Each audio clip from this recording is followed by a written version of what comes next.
कवि दर्शन लोहार। इसमें जोश भी है, हौस भी है और बेहौस लोगों को जगाता भी है। देश के गद्दार तुम अब तो सुधर जाओ। होगा ना शस्त्र तो शमशीर दिया जाएगा और सनातन और राष्ट्र का अपमान जो हुआ पक्ष पर पत्थर के चीर दिया जाएगा। और प्रेमिका के प्रेम में तुम डूब डूब के मर रहे हो, देश के लिए मरोगे तो इतिहास बन जाएगा। कि जैसे कवि बनने के बाद में नाम चेंज हो जाता है। के दर्शन तुम्हारे नाम में आ गए, तुम्हारा नाम मत बदलना। क्या बागेश्वर धाम? गुरुदेव आपके चरणों में नमन है मेरा, मैं आप में साक्षात हनुमान देखता हूँ।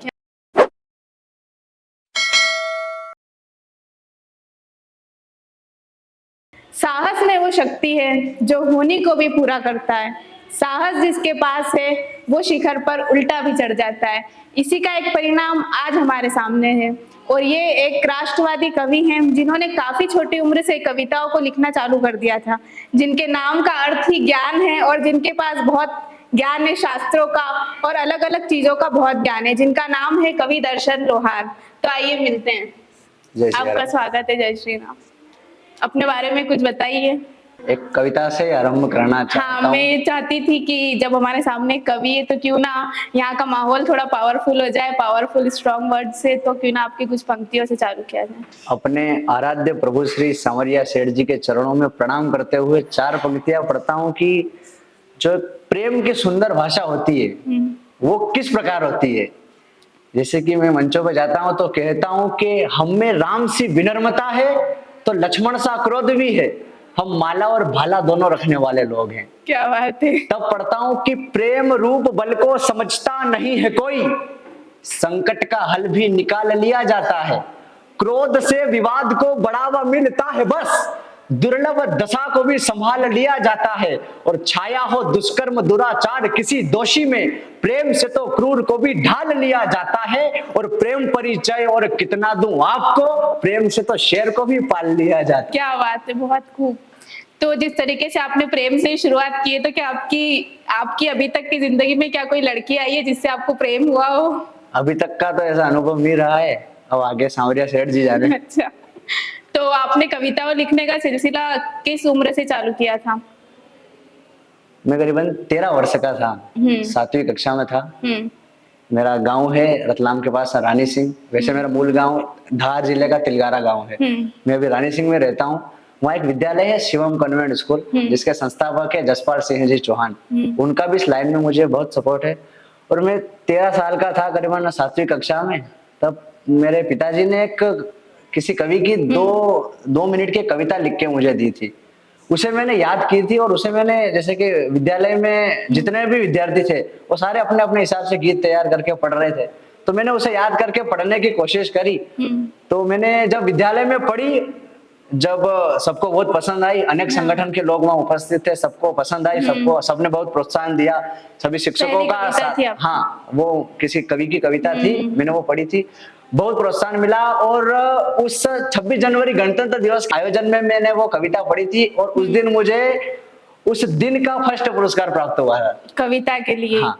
तो आज तक आपने कितनी कविताएं लिखी अपनी खुद की?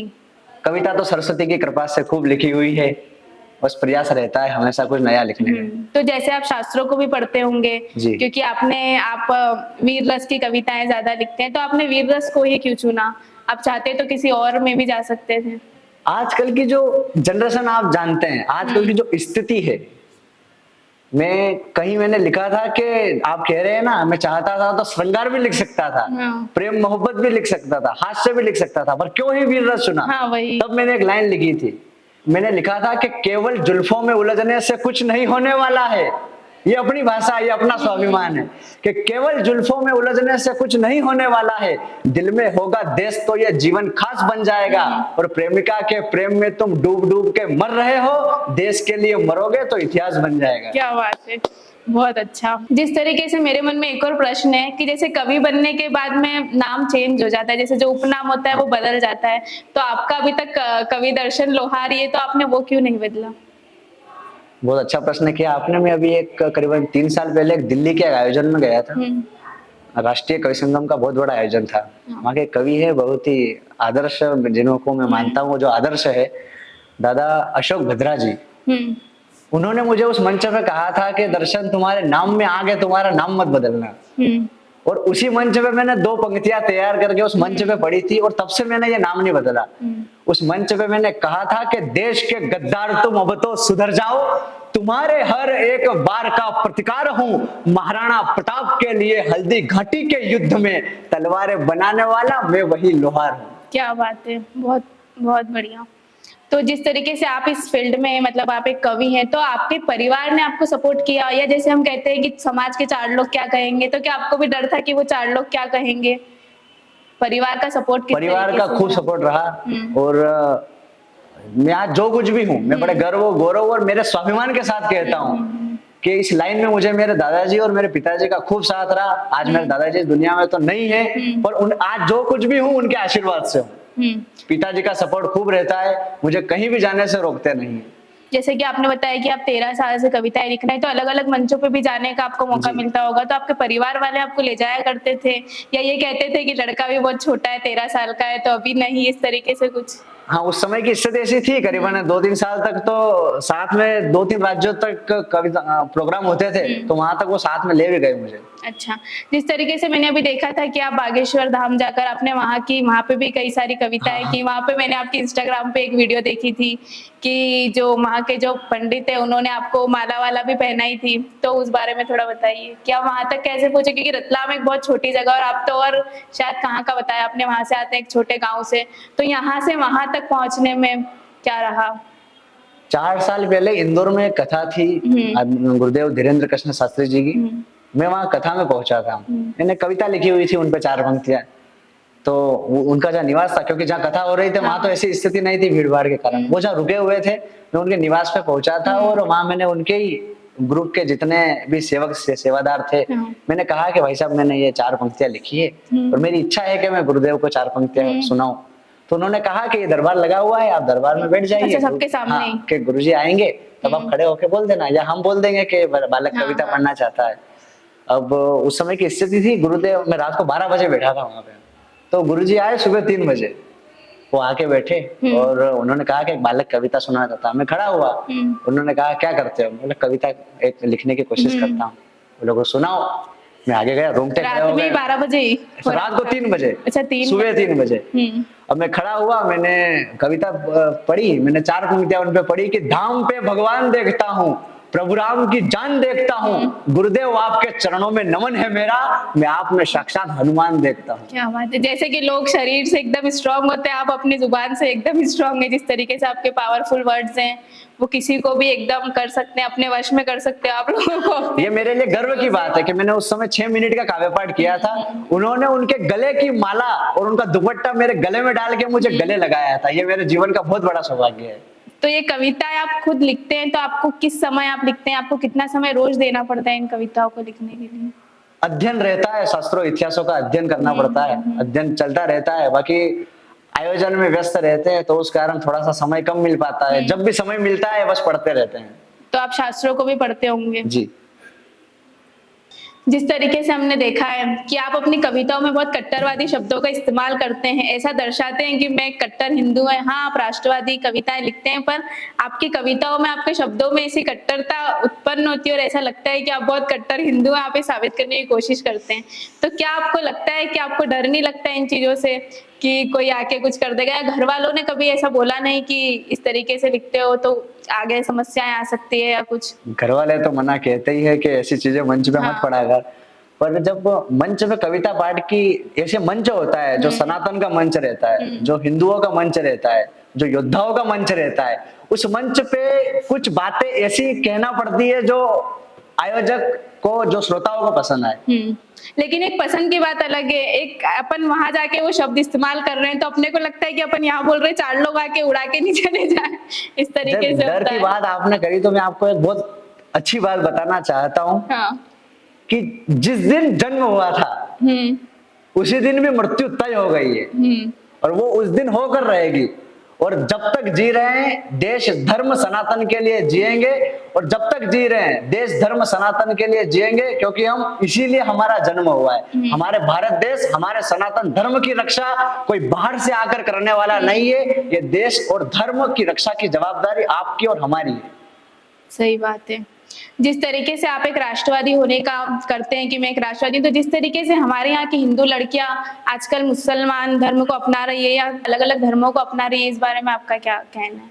मैं कहना चाहता हूं, जैसा आपने कहा, आज की ही बात कह रहा हूं। आजकल की जो ये स्थिति है, कुछ सनातन धर्म की ही बेटियां कह देती है कि मेरा अब्दुल ऐसा नहीं है। तब मैं कहता हूं कि कोई आएगा अब्दुल रूप राम घनश्याम सा लेकर, तुम्हें खुशियां देगा अनेक कई उपहार को देकर, तुम्हारे सामने हिंदू धर्म की तारीफ करेगा, तुमसे जुड़ेगा, प्रेम भरी बातें करेगा, थोड़ा तुम्हारा मन भी विचलित होने लगेगा, उसकी प्रेम भरी बातों में मन खोने लगेगा। उसकी चाहत तो यही है तुमसे प्रेम करना, प्रेम जाल में फंसा के नई नीतियां गढ़ना। अरे आएगा प्रेमी बनकर, तुम्हारी जिंदगी बर्बाद कर देगा, पहले करेगा लव और बाद में जिहाद कर देगा। सही बात है। हम उदाहरण देखते हैं इन चीजों के कि ऐसी चीजें होती है और लड़कियां आजकल समझती नहीं है इन चीजों को, तो क्या पता ये देखकर वो समझ जाए कि मैं तो उनको कहता धर्म हूं कि परिवर्तन आप नहीं अपनी करना। बेटियों को धर्म ज्ञान दीजिए। 30-30, 40-40 हजार के हाथ में मोबाइल देने से कुछ नहीं होगा। 3,000 के हाथ में तलवार रहेगी तो ये बहन बेटी अपनी रक्षा स्वयं कर लेगी। सही बात है। आप अपनी बेटियों को धर्म ज्ञान दीजिए जी, बेटियों की अनुपम कहानी हो जाएगी। शास्त्र ज्ञान साथ साथ शस्त्र ज्ञान दीजिए, हाड़ा रानी सी इनकी जवानी हो जाएगी।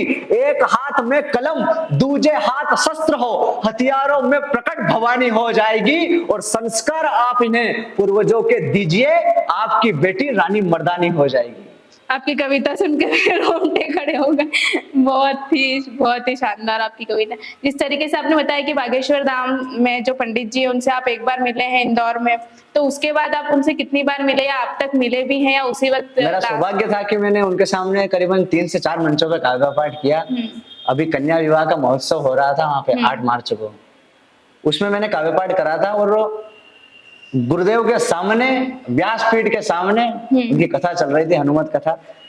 उनकी उपस्थिति में मैंने लाखों सनातनियों के बीच एक जो धीर पंडित बागेश्वर धाम सरकार पंडित धीरेन्द्र कृष्ण शास्त्री जी का जो उन्होंने एक संकल्प ले रखा है, उस संकल्प को मैंने उस मंच पे दोहराया था और लाखों सनातनियों के बीच कहा था कि बागेश्वर धाम सरकार का प्रण पूरा करके दिखाना है, साथ दे दो धीरेन्द्र जी का, हमें हिंदू राष्ट्र बनाना है।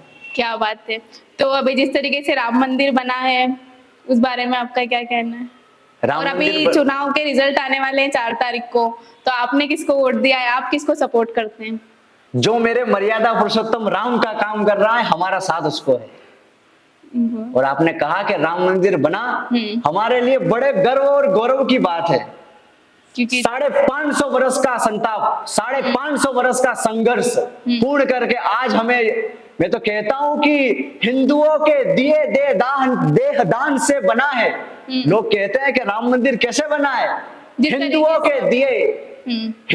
के दिए देह दान से बना है, मान सम्मान स्वाभिमान से बना है। मेरे मर्यादा पुरुषोत्तम राम का मंदिर कार सेवकों के बलिदान से बना है।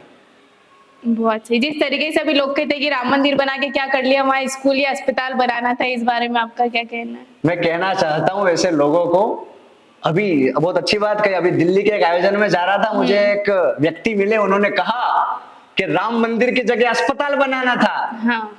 मैंने कहा कि आपके खानदान के शाहजहां ने ताजमहल की जगह अस्पताल बनाया होता तो वो मुमताज जवानी में नहीं मरती। बहुत बढ़िया। जिस तरीके से मैंने आपको जाना है, इतनी देर से हमने बात की है, तो अब में अभिमान का बिल्कुल तनिक सा भी कुछ है नहीं, बिल्कुल आप स्वाभिमानी है, तो ये कैसे? अगर अभिमान का अ भी हुआ तो व्यक्ति जहां से उड़ के जहां तक आया है वो वही खत्म हो जाएगा। और अगर आप में स्वाभिमान है तो अब आपके जीवन में आप बहुत ऊंचाइयों तक पहुंच सकते हैं। मैंने कहीं पंक्तियां लिखी थी कि तय है रण तो होना है, जो करना है हमको ही करना है। आपका जीवन है और मैं तो कहता हूं कि तय है रण तो होना है, अपना अस्तित्व बचाने को, रण क्षेत्र के गद्दारों को अपना सामर्थ्य बताने को कायरता के कायर सुन लो ये वीर नहीं डरने वाले, हम है राष्ट्र सनातन है तो प्राण दान करने वाले, हमारे पुरखों ने बलिदान दिया है उसका कर्ज चुकाते हैं, वही श्रोणित बे रहा देह में उसका तेज दिखाते हैं। अरे बोलो देश के जवानों कैसे देश बचा जा सकता है, स्वाभिमान जिंदा हो तो इतिहास रचा जा सकता है। अगर आप में स्वाभिमान है तो अब आपके जीवन में कुछ भी कर सकते हैं। इसलिए आप में अभिमान का अभी नहीं झलकता है। तो मेरा एक और प्रश्न ये है कि जिस तरीके से आजकल जो लड़के होते हैं और जो लड़कियां होती है वो प्रेम में पड़ जाते हैं, उसके बाद में वो अपने माँ बाप तक को छोड़ देते हैं, सुसाइड तक कर लेते हैं, तो इस बारे में आपका क्या कहना है कि क्या ये चीजें सही है, क्या प्रेम में इस हद तक जाना सही है? सबसे पहली बात तो देखो ये सब कुछ है ही नहीं, मेरे हिसाब से बता रहा हूं। और मेरा अनुभव पूछो तो मैं ये कहना चाहता हूं कि कहते हैं बार बार चाहते हैं आपको, अपने इश्क के जाल में खूब झुमा रहे हैं। अरे तुम जिसे अपने ही कह रहे हो, तुम्हारे वो अपने तुम्हारा जैसे खूब घुमा रहे हैं। और आपने जैसे कहा कि जो आजकल के लड़के लड़कियां, आजकल की जनरेशन माँ बाप को प्रेम में छोड़ देती है, तब कहना चाहता हूं, अपना अनुभव बताना चाहता हूं। और इसे हर व्यक्ति को, हर लड़की को और हर लड़के को सुनना चाहिए कि लाडला हूं माँ का मैं और बहुत दुलारा हूं, रूठती मनाती माँ का दुलार कैसे छोड़ दूं, जन्म देकर धन्य किया प्यारा ये जग दिखाया, मेरे पिता जीवन का आधार कैसे छोड़ दूं, और आज की आई हुई एक सुंदरी के लिए मेरे भगवान का उपकार कैसे छोड़ दूं, 4 दिन के प्यार में मैं जिंदगी बर्बाद करके 20 सालों का माँ बाप का प्यार कैसे छोड़ दूं। बहुत सही। और मैं चाहती हूँ कि ये जो आपने बोला ये सभी लोगों तक पहुंचे और लोग इसको सुने और इसके बारे में सोचे। अगर आपको आपके जीवन में कुछ बनना है तो संघर्ष जरूर करना पड़ेगा। आज हम देखते हैं कि कोई व्यक्ति, आज की जनरेशन के कुछ युवा भाई बहन किसी भी जीवन की किसी भी परीक्षा में फेल हो जाते हैं तो कुछ बुरा कदम उठा लेते हैं, फांसी पे चढ़ जाते हैं, सुसाइड कर लेते हैं। मैं उनके लिए उनको एक जवाब देना चाहता हूं, मैं उनको कहना चाहता हूं कि क्या एक कागज के टुकड़े के भरोसे आपने जन्म लिया था? सही बात है। आप पुनः उसी मेहनत, उसी संघर्ष के साथ आपका जीवन है और ये जीवन का काल चक्र चलता रहेगा। इस जीवन का जो संघर्ष है यह आप करते रहिए। मैं दावे के साथ कहता हूं कि अगर माता पिता और गुरु का आप पर आशीर्वाद है तो आपके लक्ष्य पर पहुंचने से आपको दुनिया की कोई ताकत नहीं रोक सकती। और अगर आपको जीवन में कुछ बनना है, बहुत बड़ी बात कह रहा हूं, आपको अगर जीवन में कुछ बनना है तो वनवास भोगना पड़ेगा। घर की सुख सुविधाओं में आप कभी राम नहीं बन सकते। मतलब घर तो छोड़ना पड़ेगा। हाँ, कुछ करना है तो कुछ छोड़ना पड़ेगा। जिस तरीके से आप में इतना आत्मविश्वास है, इतना कॉन्फिडेंस है, तो इसका क्या राज है? ये बस मेरे प्रभु श्री सांवरिया सेठ जी का आशीर्वाद है। सांवरिया सेठ जी को आप बहुत मानते हैं, जैसा हमने आपकी सारी वीडियोस में देखा है, मैंने आपके आज की वीडियो में भी देखा था। तो सांवरिया सेठ का क्या है ऐसा आपके जीवन में? सब उनकी माया है, आज जहीं कहीं भी है उनके आशीर्वाद से है। और मैं तो एक तरह से दास है उनके, वो प्रभु है। जीवन में जो कुछ भी हो रहा है सब उन पर आधारित है। जो वो करेंगे, जो चाहेंगे वो हो जाएगा। और मैं तो जो कह रहा हूं कि जो लोग कहते हैं कि जो भगवान दे नहीं रहे, जो भगवान की कृपा नहीं हो रही है, तो मैं कह रहा हूं कि अगर भगवान दे रहे हैं, मेरे प्रभु मेरे श्री सांवरिया सेठ जी अगर आपको कुछ दे रहे हैं तो वो उनकी कृपा है, और अगर वो नहीं दे रहे हैं तो वो उनकी इच्छा है। मैंने कहीं एक कविता के माध्यम से मैं बताना चाहता हूं कि कौन है मेरे आराध्य। कि चित्तौड़ जिले के मनप्या में एक धाम अलबेला है, सांवरिया सेठ के दरबार में लगा भक्तों का मेला है, जिनके सुखद जीवन में मुश्किलें हजार हो जाती है, जो सांवरिया को चाले उसकी नैया पार हो जाती है। जो देखे सेठ का श्रृंगार वो मधुर सुख पाता है, सांवरिया सेठ के कृपा से जीवन का उद्धार हो जाता है। भव्य जिसका दरबार अनोखा मन मोहित धाम है, जिनके नाम से भक्तों के हो जाते सारे काम है। अरे कभी कभी मन प्रसन्न और कभी ये अखियां रोती है, सांवरिया सेठ के दरबार में स्वर्ग की अनुभूति होती है। अरे कुछ तो होगा, सांवरिया में भक्त बहुत दूर से आता है, एक झलक पाने को लंबी कतारों में लग जाता है। हर दुख और मुश्किलें सांवरिया दूर कर देता है, कितने भी हो संकट जीवन में पल में हर लेता है। अरे बिन भक्ति के जीवन में खुशियों का फूल नहीं खिल पाएगा, दुनिया में सांवरिया जैसा सेठ नहीं मिल पाएगा। बहुत ही शानदार, बहुत और कितना अद्भुत है मेरा सेठ। मेरे तो जीवन का अनुभव रहा है, कभी आपके भी जीवन का अनुभव हो कि कितना अद्भुत है मेरा सेठ, हर मन को भा जाता है, मन पे कभी ना पहुंचे तो सपने में आ जाता है। मैं बहुत ठोकरें खाया हूं, मेरा हाथ पकड़ लो सांवरिया, मैं इस जीवन से हार गया, मेरा उद्धार कर दो सांवरिया। अरे तेरी भक्ति में डूबकर तेरे चरणों में झुक जाऊंगा, जब तक तन में प्राण रहेंगे तेरे दर पे आऊंगा।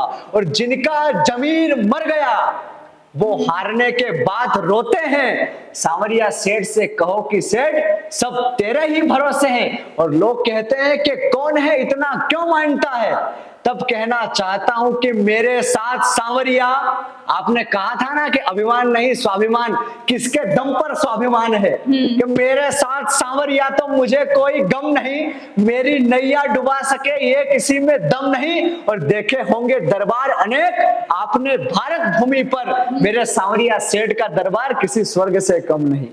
बहुत ही शानदार, बहुत। यहाँ और लोग होते तो शायद तालियों की गूंज होती। आपके इस तिलक का क्या मतलब है, जिस तरीके से आप ये तिलक आपके मतलब हर फोटो में मैंने देखा है? ये चंद्र तिलक है, इसे शिवाजी महाराज लगाते थे, हिंदुआ सूरज। और जिनको मैंने आदर्श, अपना आदर्श मान रखा है, जिनको मैंने अपना आदर्श मान रखा है, वह वीर जिनका मैं क्या ही बखान करूं, जिनकी बातों का, जिनके जीवन का। 10 साल का बालक जीजा माता का आशीर्वाद लेकर अपने राजमहल से निकलते हैं, वो देखते हैं, मेरी बात को ध्यान में रखना, मात्र 10 साल का बालक वो राजमहल से निकलते हैं और देखते हैं कि एक कसाई गौ माता को काट रहा है। 10 साल का बालक अपनी म्यान में से तलवार निकाली और वीर शिवाजी महाराज ने उस कसाई के दोनों हाथ काट दिए। तब मैंने एक लाइन लिखी थी, शिवाजी को क्यों आदर्श मानता हूं, कि आदिल शाह की सभा में शिवाजी का क्रोध कैसे रुक सकता था, जीजाबाई की कोख से जन्मा था, मस्तक कैसे झुक सकता था। बहुत खूब। जैसे कि आपने इतनी सारी कविताएं लिखी है, शिवाजी महाराज पे लिखी है, झांसी की रानी पे लिखी है, तो क्या आपने महाराणा प्रताप पे भी कोई कविता लिखी है? वो भी काफी बलिदानी। मेरे जीवन की जब मैंने कविता लिखने का प्रयास किया था, तब मैंने सर्वप्रथम पंक्तियां ही वीर शिरोमणि महाराणा प्रताप पे लिखी थी। वो पंक्तियां थी कि कई ताज को ठोकर मारी बढ़कर उन महाराणा ने, राजपुतानी शक्ति भी बतलाई थी महाराणा ने, और विजय पताका फहराई थी मेवाड़ की भूमि पर, घास की रोटी खाकर भी विजय पाई थी महाराणा ने। और कई योद्धाओं ने मान बचाया, कौन है वीर? एक दृश्य में बताना चाहता हूं कि जब हल्दी घाटी का युद्ध चल रहा था, जब एक दृश्य उस समय, एक स्थिति पैदा हुई थी उस समय, जब महाराणा प्रताप के राणा के सैनिकों ने कहा था कि राणा अकबर की सेना 1 लाख और हम मात्र 15,000, कैसे लड़ेंगे बताइए। जब महाराणा प्रताप ने उत्तर दिया था कि तुम केवल 15,000 से लड़ना, मैं अकेला 1 लाख पे भारी हूं।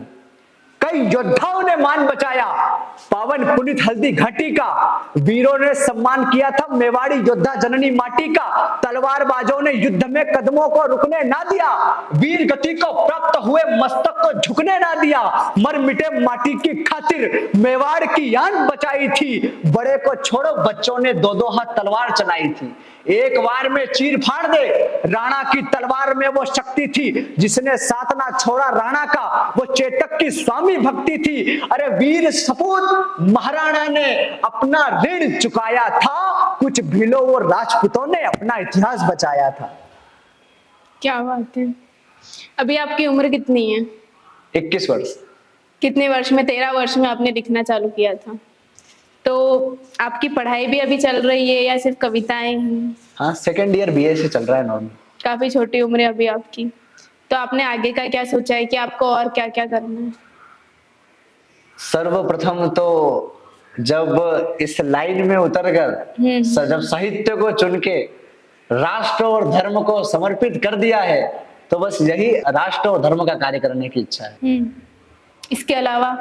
और चाहता हूं कि जिन भी मंचों पे जाने का सौभाग्य प्राप्त हुआ है, और कवि सम्मेलन के साथ मेरे एकल काव्य पाठ के भी शो रहते हैं, मेरे काव्य पाठ से मैं कहना चाहता हूं कि मेरे काव्य पाठ से कहीं हजारों जनता के बीच अगर वहां के एक युवा में भी देशभक्ति की भावना जागी तो मेरा कविता लिखना और मेरा कविता पढ़ना सार्थक हो जाता है।